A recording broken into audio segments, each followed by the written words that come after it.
And now every week I get to sit down with huge esports fans as we like scream and shout and get excited and get devastated by games, all while working the game. It's something that genuinely never gets old. This sounds like a dream job. It 100% is a dream job. Yo, everybody, welcome to Squad Up, the Fortnite Talk Show, where we're talking to real people about real things, all within the world of Fortnite. Today's guest, we have Elias, a.k.a. Mooshanka, a.k.a. a professional writer for esports. I bet you didn't even know this was a job, and this guy has it. I did not know this was a job, and I learned a lot from this guy. Yeah, an esports writer. Very interesting job, very cool guy. Gave us a real cool insight into what it's like to professionally work in the world of video games. Check it out.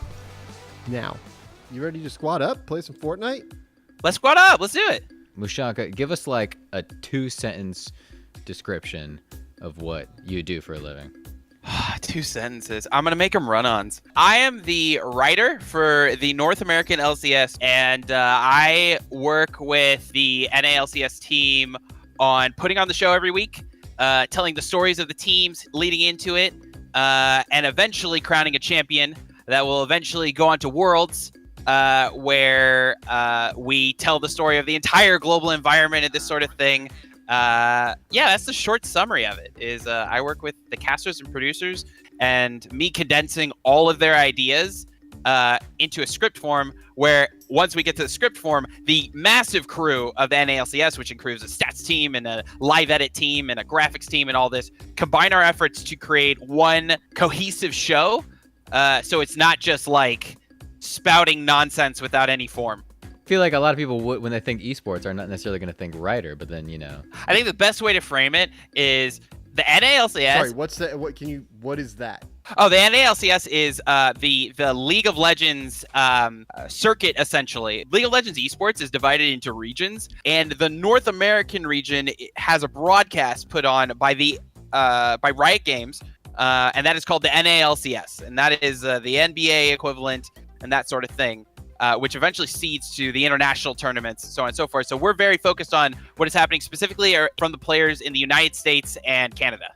All right. Well, where are we dropping today? Where are we going to land? Where are we dropping? Let's go to Salty Springs. Let's just do it. Salty Springs, baby. Salty Springs. All right, I like that.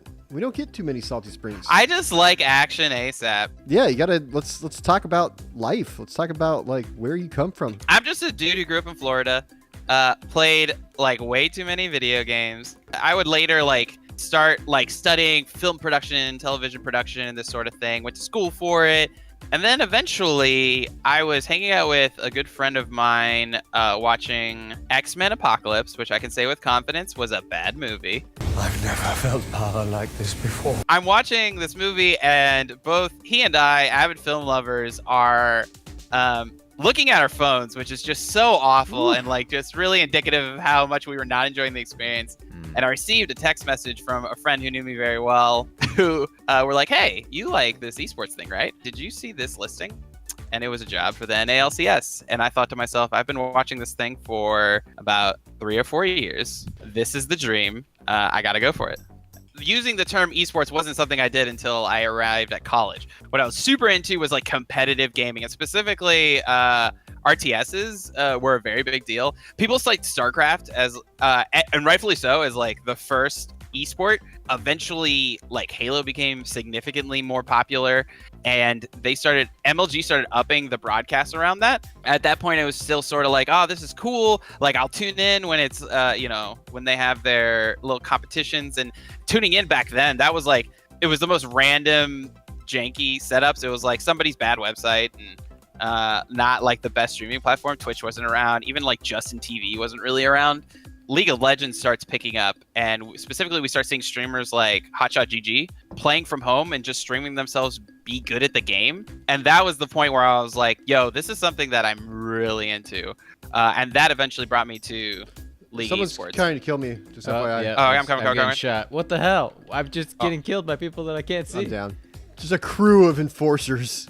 This is going to be fine. Everything's going to work out fine. We overstayed our welcome in Salty Springs. Do you find that a lot of people that work in esports alongside you I'm sure that everybody has, at the very least, an interest in video games, but does everyone play video games? I think for so long, it would have definitely been like, if you like esports, you like games, and if you want to work in esports, you like games. Now, if you're into esports, you're into competition. And like in all its forms and the uniqueness of it. The one unifying factor from the people I've worked with in esports is they love competition. They love stories of like underdogs and favorites and how people like thwart those expectations. All right, so something that I'm very curious about is that, you come from, you said in college, like it's sort of a film and TV production background, and a lot of your job, you're not just writing down the stats of a game. It's a lot about telling the stories of the teams. So what skills do you think sort of help you the most in your job?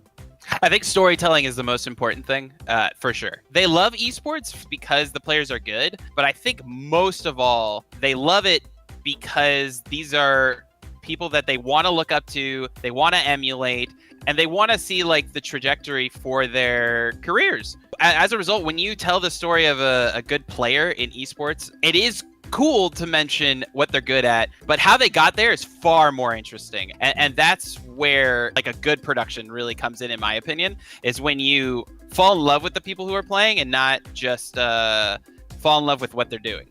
People don't ignore the face cam. And there's a reason for that. We want to see the person behind it a lot, and that's esports in a nutshell. Is we want to see the people behind the best players in the world. How has Fortnite affected esports so far? I literally watch as many esports as I can, because what I end up doing is learning more from watching them. It's like, hey, why is this player hero here? Why is Ninja a hero? Why do people love him? And this sort of thing. When we talk about it at work, it is nothing but like excitement and hype. We really, really just want to like learn from things and see where it goes. So what's like a typical day? You wake up, you're strolling in. What does it look like? So my typical work week is actually Wednesday to Sunday, because our show's on Saturday and Sunday. A Saturday, our first show day, we have read-throughs where we're running through the script, and everyone's like, Elias, that's not grammatically correct. And I'm like, that's fine. We'll get through it. And then we wait for the show to start.